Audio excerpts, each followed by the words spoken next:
ሰላም እንዴት ናችሁ? ሰላም ነው ሁሉ አማን አለን ይመስገን።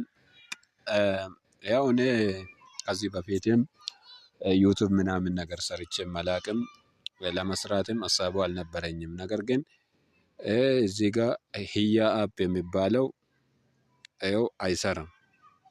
ህያ አፕ አይሰራም፣ ስካምር ነው ማለት ነው። ሰው ብር እንደዚህ አይነት ብር ያስገባ 180 ብር ለመሆኑ ብሩ ትንሽ መሆኑ አሪፍ ነው። ግን ይሄንን ብር አስገቡ እያሉ 180 ብር አስገቡ እያሉ ከገባ በኋላ ይኸው አፑን ዘጉት። ካንት ሎጊን ይላል። ሎጊን ማድረግ አይቻልም ይላል። ይኸው አካውንቱን እከፍታለሁ ብል ሌላ ነገር ነው የሚያወራው። ላግን ይኸው ፕራይቭ ምናምን ነገር ይላል። እሱን ስነካው ምንም ነገር አያደርግልኝም ማለት ነው። ይሄ የዘጋሁበትም አይደለም፣ አልዘጋሁበትም። ይሄ ኢንተር አካውንት ኦር ኢንተር ፓስወርድ ምናምን የሚለውን አልዘጋሁበትም። ያልዘጋሁበትም እንዴትም ልሰራበት አልችልም ማለት ነው። ልከፍትበትም አልችልም። ሌላ ደግሞ አካውንት ከፍቼዋለሁ እና 28,000 ምናምን ዳይመንድ ነበረኝ። 28 30 ምናምን ዳይመንድ ነበረኝ ከጊፍቱ ጋር ማለት ነው። ይኸው እዚህ ጋር በጎግል አካውንት ለመክፈት ቢፈልግ ራሱ አይሰራልኝም። ስለዚህ ሌላ ቦታ አውቆ ሌላ ቦታ የተጠቀሙበትን ቦታ ዘግቶ አንዳንድ ቦታ ሊከፍቱ ስለሚችሉ እንዳትጠቀሙ ለማለት እወዳለሁ። እንዳትጠቀሙበት። እኔ ከዚህ በፊትም ተጠቃሚ አልነበርኩም።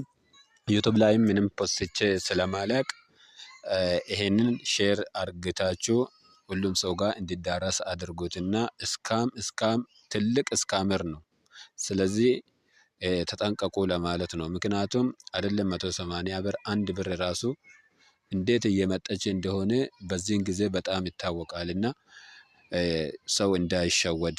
ኖርማሊ 180 ብር ለአንድ ሰው ትንሽ ነው።